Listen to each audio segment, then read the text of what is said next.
میری شادی جہاں ہوئی تھی وہاں میری 2 سالیاں اور تھیں جنہیں میں نے آج ہی پہلی بار دیکھا تھا، کیونکہ رشتہ آنن فانن ہوا تھا۔ ان دونوں کو دیکھ کر تو میرے ہوش اڑ گئے تھے۔ دونوں ہی بے حد حسین تھیں۔ خوبصورت تو میری بیوی بھی تھی، لیکن اپنی دونوں بہنوں سے کم تھی۔ رخصتی سے پہلے دودھ پلائی کی رسم پر دونوں ہی مجھے گھیر کے بیٹھی ہوئی تھیں۔ کمبخت حسن میں ایک سے بڑھ کر ایک تھی۔ میں کچھ دیر دیکھتا ہی رہ گیا۔ ان دونوں کے سامنے مجھے اپنی بیوی کمتر لگنے لگی تھی، کیونکہ اس کی رنگت اپنی دونوں بہنوں میں کم تھی۔ اپنی سالیوں کے مومی ہاتھوں میں مجھے اپنا ہاتھ بہت اچھا لگ رہا تھا۔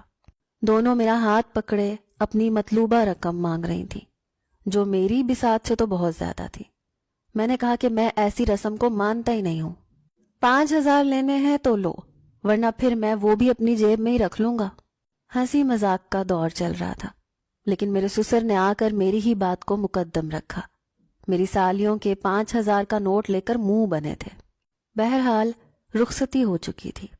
میں کچھ دل پھینک قسم کا انسان تھا۔ بیوی کے ساتھ ساتھ میرا دل اپنی دونوں سالیوں پر بھی آ چکا تھا، جو کم عمر ہونے کے ساتھ ساتھ بے حد حسین بھی تھی۔ میرے والدین بڑے بھائی کے ساتھ سعودیہ میں رہتے تھے۔ میری شادی کے چند دن بعد ہی سب واپس جا چکے تھے۔ میں اور میری بیوی اکیلے ہی اس گھر میں رہتے تھے۔ بہت جلد میری بیوی نے سارے گھر کے کام اپنے ذمہ لے لیے تھے۔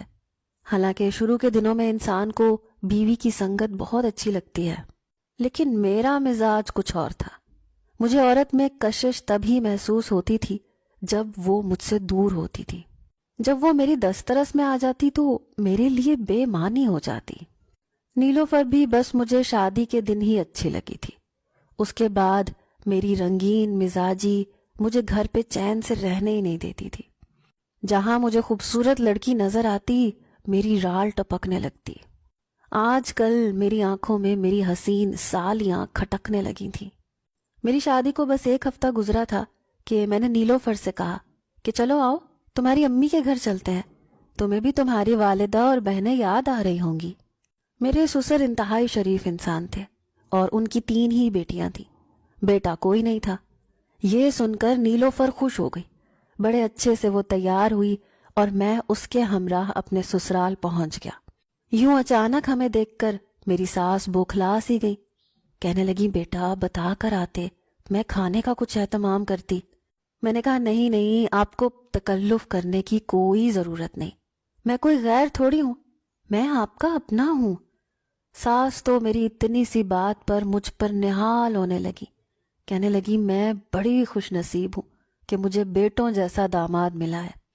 میں نے کہا اگر آپ مجھے بیٹا سمجھتی ہیں تو گھر میں جو پکا ہے بس وہی سامنے رکھ دیں، میں خاموشی سے کھا لوں گا، لیکن خدارا بازار سے میرے لیے کچھ بھی مت منگوائیے گا۔ لیکن پھر بھی میرے سسر بازار سے میرے لیے چکن ٹکا اور چکن کڑھائی اور گاجر کا حلوہ لے آئے۔ گھر پر میری ساس نے دال بنائی تھی، وہ بھی گرم کر کے رکھ دی۔